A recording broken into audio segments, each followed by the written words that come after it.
ក្នុងពិធីសម្ពោធដាក់ឲ្យប្រើប្រាស់នៅអគារថ្មីរបស់ក្រុមហ៊ុន STO Cambodia ដែលមានទីតាំងស្ថិតនៅផ្ទះលេខ169ផ្លូវលេខ105សង្កាត់ទួលទំពូកទី1ខណ្ឌចំការមុនកាលពីថ្ងៃទី7ខែវិច្ឆិកាឆ្នាំ2013លោកហេងសំណាងនាយកក្រុមហ៊ុន STO Cambodia បានថ្លែងឲ្យដឹងថាដោយមានកិច្ចសហប្រតិបត្តិការពីក្រុមហ៊ុននិងដៃគូពាណិជ្ជកម្មសំខាន់ៗនៅលើពិភពលោក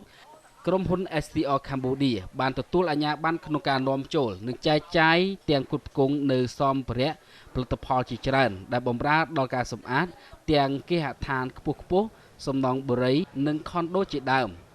លោកសំណាងបានបន្តថាក្រុមហ៊ុន STO Cambodia បាននាំចូលផលិតផលប្រកបដោយគុណភាពនិងម៉ាកល្បីៗមកពីប្រទេសទាំងនៅក្នុងតំបន់អាស៊ីនិងតំបន់អឺរ៉ុបដែលមាន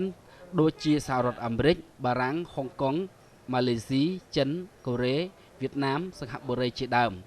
លោកបានបន្តថាក្រុមហ៊ុនរបស់លោកបានរួមចំណែកមួយផ្នែកដល់ការអភិវឌ្ឍសេដ្ឋកិច្ចរបស់កម្ពុជាតាមរយៈការវិនិយោគរបស់ក្រុមហ៊ុនក្នុងការផ្ដល់ជូននូវការគ្រប់គ្រងសម្ភារៈសម្អាតផ្សេងៗហើយមិនត្រឹមតែប៉ុណ្ណោះទេក្រុមហ៊ុន STO Cambodia បានផ្ដល់នូវឱកាសការងារដល់ប្រជាពលរដ្ឋកម្ពុជាផងដែរ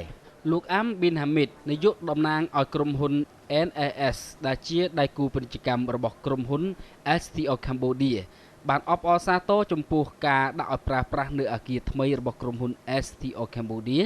ដែលជាក្រុមហ៊ុនឈានមុខមួយនៅក្នុងព្រះរាជាណាចក្រកម្ពុជាក្នុងការបម្រើជូននឹងការផ្គត់ផ្គង់សម្ភារៈសម្អាតផ្សេងៗផងដែរសូមបញ្ជាក់ថាក្រុមហ៊ុន STO Cambodia បានចាប់ផ្ដើមដំណើរការអាជីវកម្មរបស់ខ្លួន